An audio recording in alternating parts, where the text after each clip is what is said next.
Halo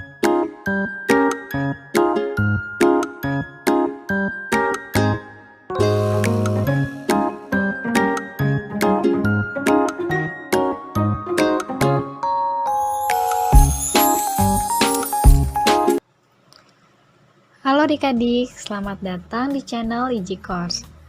Pada video kali ini kita akan membahas mengenai tata nama senyawa, yaitu materi kimia kelas 10. Nah, di tata nama senyawa ini kita akan mempelajari bagaimana cara memberi nama suatu senyawa yang sederhana, baik itu merupakan senyawa biner maupun senyawa poliatomik. Oke, yang pertama kita akan bahas mengenai tata nama senyawa untuk biner ya adik-adik. Nah, arti biner di sini adalah bi itu artinya dua ya. Artinya senyawa tersebut disusun hanya dari dua unsur yang berbeda. Nah, yang pertama kita akan bahas jika berasal dari logam golongan utama dan non-logam. Oke. Nah, untuk jika misalkan senyawa tersebut disusun dari unsur logam utama dan unsur logam, maka tinggal beri nama, tinggal sebutkan saja nama logamnya dan juga sebutkan nama non-logamnya, lalu diberi akhiran ida pada non-logamnya. Nah, contohnya di sini adalah NaCl ya. Na di sini adalah natrium. Natrium merupakan logam golongan utama, yaitu golongan 1A. Nah, maka pemberi namaan untuk senyawa ini tinggal kita berikan saja akhiran ida pada non-logamnya. Non-logamnya di sini adalah Cl. Nah, maka Na adalah natrium ya adik-adik. Berarti namanya adalah natrium. Lalu kita sebutkan nama non-logamnya yaitu klor ya. Tinggal kita beri akhiran ida menjadi klorida. Nah, sehingga NaCl adalah nama kimianya adalah natrium klorida. Itu biasa disebut garam dapur ya adik-adik. Nah, itu dia. Berikutnya untuk contoh senyawa yang kedua CaCl2. Oke, Ca merupakan logam golongan utama, yaitu golongan 2A. Maka tinggal kita sebutkan saja nama logamnya. Ca adalah kalsium. Lalu non-logamnya adalah Cl, tinggal kita beri keakhiran ida, berarti menjadi klorida. Nah, jadi kalau misalkan berasal dari golongan utama dan non-logam, berapa banyak pun unsur logam dan non-logamnya, itu tidak usah kita pedulikan ya adik-adik. Berbeda jika misalkan berasal dari sesama non-logam. Oke, itu nanti kita bahas selanjutnya saja. Berikutnya lagi di sini ada MgO. Mg merupakan logam golongan utama, yaitu golongan 2A. Maka pemberian namanya adalah Mg, yaitu magnesium. Lalu di sini adalah oksigen ya, kita hilangkan gennya menjadi ida, maka menjadi oksida.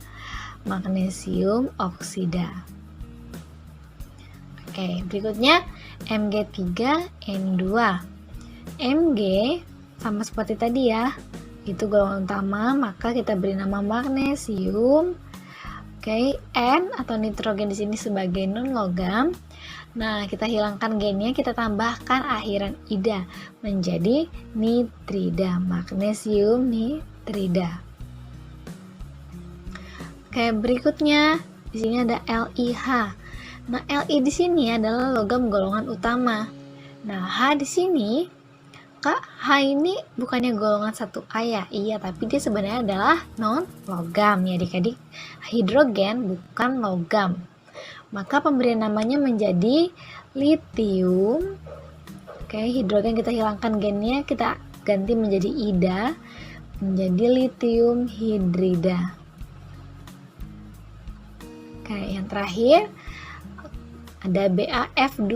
Ba ini golongan 2A ya adik-adik. Maka namanya jadi barium. F di sini sebagai non-logam, fluorin. Nah, kita hilangkan ini ya, fluor menjadi fluorida. Maka namanya adalah barium fluorida. Nah, itu dia. Jadi adik-adik di sini kalian tuh sangat perlu menghafal mana-mana saja unsur golongan utama, mana yang bukan. Nah, gitu ya. Jadi sebenarnya di sistem periodik unsur itu dari golongan 1A sampai 8A itu wajib kita hafalkan ya. Kenapa? Karena di sini perlunya kita harus mengetahui dia termasuk kemana supaya kita bisa tahu memberi namanya. Oke, itu yang pertama ya, berasal dari logam golongan utama. Golongan utama itu biasanya ditandai A ya, golongan A, 1A, 2A, 3A gitu ya. Nah, yang kedua yaitu berasal dari logam transisi. Logam transisi atau di sini biasanya B ya, jadi golongan 1B sampai dengan 8B. Lalu juga unsur yang keduanya adalah unsur non logam. Kak, ada nggak sih sesama logam dengan logam gitu? Nggak ada ya. Logam itu melepaskan elektron. Jadi kalau misalkan sama-sama saling melepas, bagaimana mereka bisa berikatan kan? Berbeda kalau misalkan non logam kan melepas nih, menangkap. Logamnya melepas, nah ini lepas tangkap, makanya bisa berikatan gitu kan. Oke, lanjut ya, kita bahas bagaimana pemberian tata nama senyawa biner yang berasal dari logam transisi dan juga non logam. Yang pertama sama seperti yang sebelumnya ya, tinggal beri akhiran ida pada non logamnya. Nah, akan tetapi sini berbeda nih. Kita harus menyebutkan bilangan oksidasi unsur logam dengan angka Romawi. Kenapa sih seperti itu? Karena logam-logam pada golongan transisi ini memiliki lebih dari satu bilangan oksidasi. Jadi kita harus tahu bilosnya dulu. Oke, gitu ya. Untuk adik-adik yang belum paham mengenai bilos, silahkan tonton dulu video dan pelajari dulu ya mengenai bilangan oksidasi. Oke, contoh di sini FeO. Oke, kita cari dulu biloks logamnya. Siapakah logam di sini? Fe ya, atau besi. Oke, oksigen itu memiliki bilangan oksidasi negatif 2 ya. Maka Fe di sini positif 2. Oke, gitu ya adik-adik. Maka tata namanya adalah Fe atau besi kan? Maka besi berapa? Besi 2. Nah, ini dia. Kita harus menyebutkan bilangan oksidasi dengan angka Romawi dan ditutup kurung seperti ini. Besi 2, lalu sini oksigen ya. Tinggal kita beri akhiran ida, maka menjadi besi 2 oksida. Nah, gitu ya adik-adik. Pentingnya di sini hanya biloks saja. Oke, lanjut ya. Oke, di sini kita cari bilangan oksidasinya Fe lagi. Nah, sama nggak nih? Kak, di sini kan besinya biloksnya 2 nih. Ini kedua pasti enggak ya? Enggak. Jadi kita cari dulu berapa bilangan oksidasinya. Nah, adik-adik bisa mencari dengan cara biasa ya. Seperti ini. Oksigen itu min 2 kalikan 3 menjadi sini min 6, maka Fe di sini positif 6. Maka masing-masing satu atom Fe itu positif 3 gitu ya. Tinggal kita bagi 2 aja 6-nya. Maka di sini namanya adalah besi berapa? Besi 3, bukan besi 6 ya adik-adik. Karena kita harus sebutkan biloks dari satu atomnya. Ini kan bukan satu atom, ini biloks 2 atom. Oke, maka menjadi besi 3 oksida. Adik-adik boleh mencari biloks seperti itu ya, seperti cara manual. Bisa juga dengan cara mengionisasikannya. Ya, maksudnya gini, Fe2O3 jika diionisasikan atau diuraikan ya, kita tinggal tulis nih di sini. Ada Fe, lalu ada oksigen. Kita lihat Fe-nya ada berapa banyak? Ada 2, ya kan? Berarti di sini itu jadi milik oksigen. 2 min. Oke. Di sini oksigennya ada berapa? Ada 3. Berarti di sini menjadi 3 positif. Jadi ibaratnya tukeran gitu. Oke, lalu tinggal ditambahkan di sini masing-masing koefisien, di sini 2 dan di sini 3. Tergantung berapa banyak di sini. Kita ikuti yang sebelah kiri. Nah, Kak, cara yang sama bisa nggak diterapkan di yang pertama, senyawa FeO? Bisa ya adik-adik. Diionisasikan menjadi Fe dan O. Nah, Kak, di sini kan Fe-nya 1, jadi ini oksigennya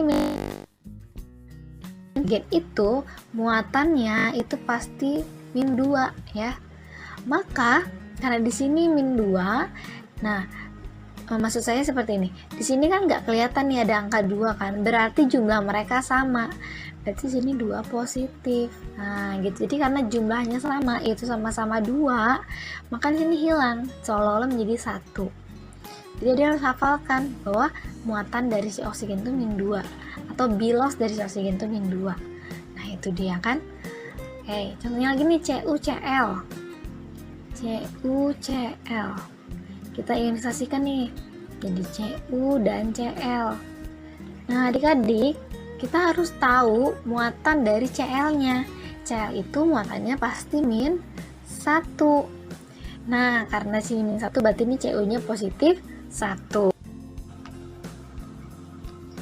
Oke, karena bilang oksidasi dari tembaga di sinilah positif 1 ya, maka penamaan dari CuCl adalah tembaga. Cu itu tembaga ya adik-adik, cuprum ya. Tembaga 1. Oke, Cl adalah klorin ya. Kita hilangkan ini, tambahkan ida menjadi klorida. Tembaga 1 klorida. Oke, yang berikutnya CuO.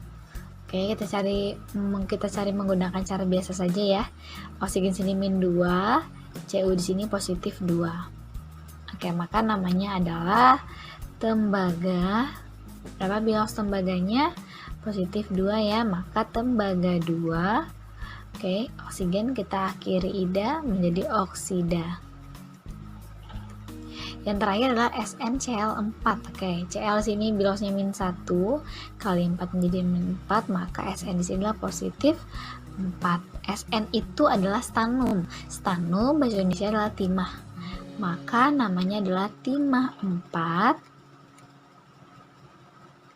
Cl berarti klorida ya, timah 4 klorida. Nah, begitu dia penamaannya adik-adik ya. Oke, adik-adik. Di sini saya sarankan sering berlatih mencari biloks dan juga mengionisasikan. Terkadang kita akan lebih cepat mengionisasikan, terkadang kita akan juga lebih cepat mencari biloksnya, tergantung bagaimana bentuk soalnya gitu ya. Oke, yang ketiga dan yang terakhir, nah senyawa biner yang berasal dari sesama non-logam. Nah jika berasal dari sesama non-logam, maka kita harus menyebutkan jumlah atomnya. Nah itu dia ya. Dari sini ada 1 disebutkan dalam bahasa Latinnya mono, 2 di, 3 tri, dan seterusnya. Lalu berikutnya seperti biasa, unsur yang terakhir kita beri akhiran ida. Oke. Nah yuk kita lihat soal yang pertama, N2O5. Nah N itu nitrogen, O itu oksigen. Nah berarti kedua-duanya adalah non-logam, maka pemberian namanya kita harus menyebutkan jumlah atom, dan ini kita letakkan di awal, nama unsur ya. Oke, contohnya di sini N nya ada berapa? Ada 2 itu berarti di, maka namanya adalah di apa? N nya adalah nitrogen, berarti di nitrogen. Oke, lalu di sini oksigennya ada 5 itu penta, berarti di nitrogen penta. Penta siapa yang penta? Oksigennya ya. Tapi ingat, unsur yang terakhir kita beri akhiran ida, berarti pentaoksida. Maka namanya adalah di nitrogen pentaoksida. Yang berikutnya CCl4. Oke, C di sini 1. Kak, itu berarti kita beri nama mono. Nah, gini adik-adik. Khusus unsur yang pertama, jika jumlahnya 1, itu tidak usah disebutkan. Tapi kalau unsur yang kedua jumlahnya 1, itu harus disebutkan mononya. Oke, contohnya sini ada CCl4 dan satu lagi saya buat di sini adalah CO ya. Kita lihat perbedaannya. Oke, CCl4C itu karbon. Ingat ya, nggak usah disebutkan ya mononya. Walaupun karbonnya hanya ada 1. Lalu Cl4, 4 itu apa? Tetra. Karbon, tetra. Oke, tetra apa? Cl adalah klorin. Kita beri akhiran ida menjadi tetraklorida. Oke, yang berikutnya, nah ini perbedaannya di sini nih. Oke, C itu karbon sama seperti tadi ya, nggak usah disebutkan jumlah atomnya. Nah, tapi di unsur yang kedua ini kita harus sebutkan jumlah atomnya walaupun dia hanya ada 1. Nah, di sini kan oksigen ada 1. Berarti namanya karbon mono. Oke, ini oksigen berarti oksida, monoksida. Monooksida atau monoksida sama aja ya, adik-adik. Oke, lanjut. Yang berikutnya SO2. S adalah sulfur ya atau belerang. Oke, kita boleh tuliskan di sini belerang. Oke. Atau kita sebut sulfur aja ya adik-adik. Biasanya sih lebih sering disebutkan sulfur ya, jarang. S adalah sulfur. Oke, oksigennya ada 2, berarti dioksida. Oke, lanjut CO2, C itu karbon. Oksigennya ada 2, berarti karbon dioksida. Nah, itu dia ya adik-adik, penamaan senyawa biner yang berasal dari logam golongan utama, golongan transisi, dan juga sesama non-logam. Oke, nah untuk video yang pertama ini kita bahas ketiganya itu. Nah, berikutnya, di video berikutnya kita akan bahas penamaan senyawa poliatomik. Oke, sampai jumpa di video yang berikutnya.